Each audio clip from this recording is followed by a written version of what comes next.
We've talked about cognitive dissonance several times here on the show, but I rarely get such a real-life current example to actually highlight and use to demonstrate how cognitive dissonance works. Shortly after the Will Smith fiasco, I went online to see what the world was saying about it. It seemed that the vast majority of people were in outright shock and disgust with Will Smith, making no excuses for him whatsoever. So that was promising from my perspective because, it saddens me anytime that I see people living with unhealthy, abusive attitudes. But even then, I took note of that there was a special category of people who were accusing the criticisms of Will Smith as being racially motivated. So the argument went something like this. Do you notice a pattern that everybody who's saying Will Smith should be arrested is white? Now, back to cognitive dissonance. What is it? It's a psychological phenomenon that all people are prone to, both healthy and unhealthy alike. But unhealthy people are much more susceptible to it. Why? Because they have no accurate, healthy concept of feelings and emotions to begin with. Cognitive dissonance is when we first allow our feelings to determine the reality of any given thing. Why is this a problem? It's a problem because feelings were never designed to determine reality. The reality of any given thing just is what it is, no matter how you feel about it. I had to take a break away. Put on a sweater. I was starting to get pretty nippy. It's pretty airy outside. We're talking about cognitive dissonance. It's a psychological phenomenon we're all prone to, blah, blah, blah. It's when we first allow our feelings to determine reality for us. All these people are racist. When such an assertion is made, if you're healthy, it's natural and logical to say, well, is that true? Are the majority of white people racist? Now, what did I do when I read that? Well, I'm white. So the first thing I did was start looking down the message threads. I wanted to see if the facts supported this. So that's the next step. You make an analysis.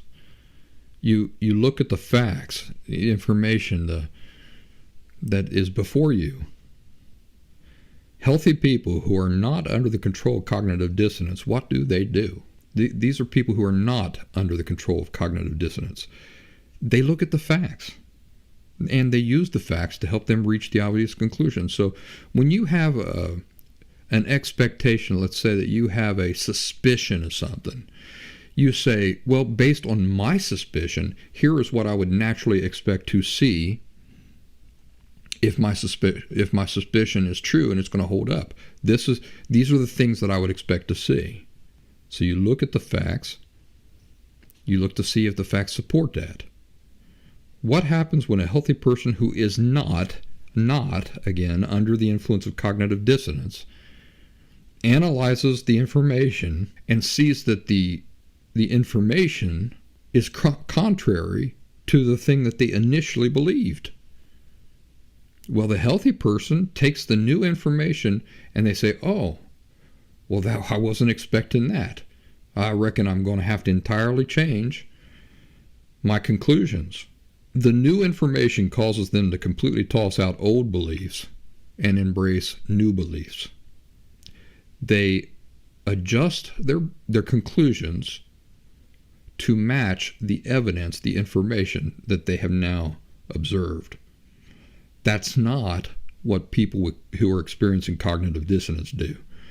What do people who are experiencing cognitive dissonance do? Does new contradictory information cause them to make adjustments to the conclusions that they've drawn? Not even a little bit. Because, see, they're not determining reality based on reality or facts or information. That's not how they've drawn their conclusion.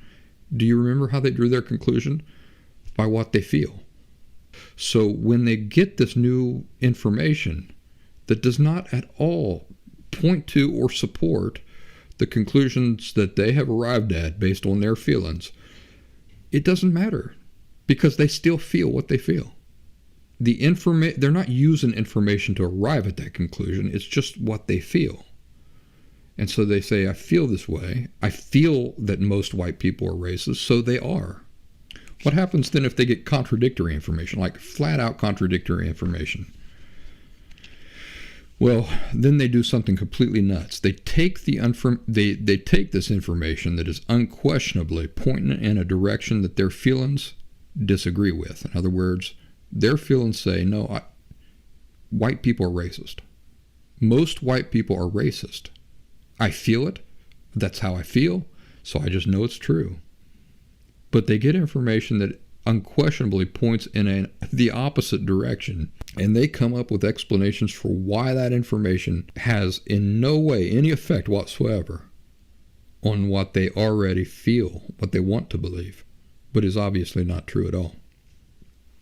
So this is what I observed in real time the other night with these Will Smith sympathizers who believe the outrage over Will Smith's violent criminal physical assault can only be explained by racism. People aren't just upset by an injustice that one person committed against another person. Nope. It's racism. The only reason, according to them, that so many people were horrified and upset by Will Smith's actions is that we're all racists. They want to believe that. Their feelings, that they're determining reality based on their feelings, and they want to believe that. They want to believe that the majority of white people, that's what's fueling this outrage. So, number one, why this is cognitive dissonance. As I was going through the message threads that the same Will Smith sympathizers were commenting on, so in other words, this is the same message thread that they're commenting on, these people who say that it's just a racist thing. I just browsed through, and you know what I saw? I saw as many people, if not more, people of color express an outrage as I counted white people express an outrage. So, do you see the cognitive dissonance? Any rational person would look, any person who does not determine reality based on their feelings would look at that and go, well, that's not what you'd expect to see. If this were racially motivated, you'd expect to see lots of white people complaining about this and no people of color. That's just naturally what you would see. But the people who are determining reality based on their feelings, they browse through the thing. They see that just as many people of color are upset by this as white people, and it does not affect their conclusion whatsoever. Isn't that crazy? They still stick to their conclusion that the evidence does not support that this is racially motivated. Number two, probably the most incredible piece of this to prove cognitive dissonance. Who did Will Smith slap? The comedian that Will Smith assaulted, Chris Rock, is also black. So one black man struck another black man. Does this... I can understand a person saying, oh, this is white people are racist and that's why they're upset. If Will Smith, a black man, had struck a white comedian. But that's not what happened. Will Smith is black and Chris Rock is black. Does this information cause these people to, reevaluate the conclusions they've come to? Not at all. Number three, I didn't see a single comment anywhere that made even a sly hint about anybody's race except for those people who are arguing that it's all the outrage is fueled by racism. Those are the only people I even saw talking about race at any level whatsoever.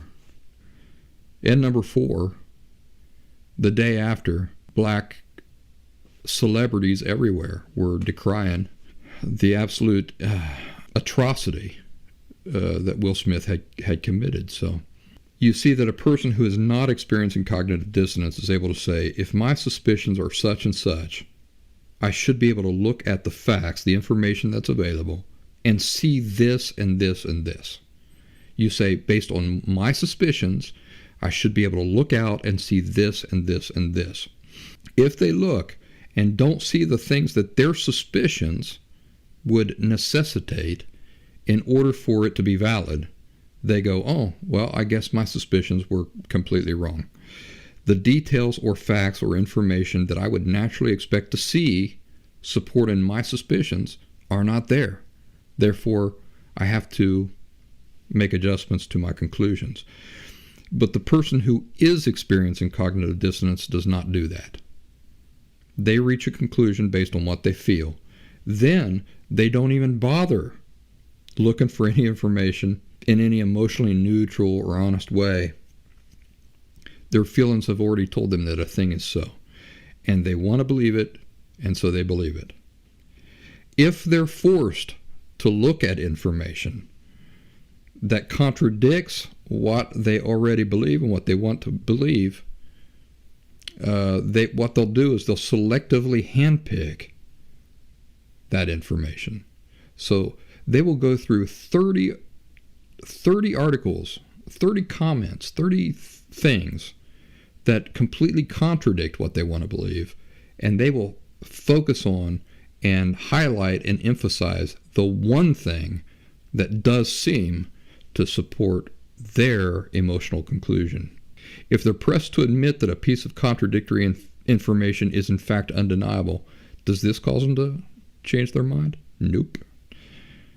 Do they relent and allow their conclusions to evolve or change to match the obvious evidence? Nope. Remember, the feelings are in control here, not critical, honest thinking. They'll take that information that is undeniable and they will warp reality around it to try to reconcile the two things. Yes, to reconcile two completely incompatible things. In other words, one thing that says the exact opposite of what they want to believe, they will try to reconcile that with the thing that it completely discredits. It's an incredible psychological thing to behold. So how do you have a fair conversation with somebody who's experiencing cognitive dissonance? You don't. You don't. You do what I do. You don't waste your time with that. You move on. There's absolutely no reason to get into a conversation with somebody experiencing cognitive dissonance. You cannot reason with people who are emotionally dishonest with themselves. It's a waste of time. It's a waste of time, energy, and attention. As soon as you realize that a person is operating within cognitive dissonance, end the conversation and leave. There might be another time when they're more receptive, or things change and they become more emotionally honest with themselves. But until that happens, it's a waste of time to try. Doing a cost-benefit analysis in such a scenario, what you see, believe me, is that it's all cost and no benefit. Incidentally, do you know what these same people who are experiencing racist cognitive dissonance would have said if a majority of people would have happened to have taken Will Smith's side instead of the comedian's side, Chris Rock? Do you know what they would have said? They would have simply pointed at Chris Rock and said, look, the only reason all these people are taking Will Smith's side is because he struck another black man. If it had been a white man, yada, yada, yada. Do you see how this is what I'm talking about when people are suffering from cognitive dissonance? You cannot reason with them. They will take any information and they will simply bend what they believe. They will struggle and fight to bend that to somehow seem to be compatible with whatever. It's all based on what they feel.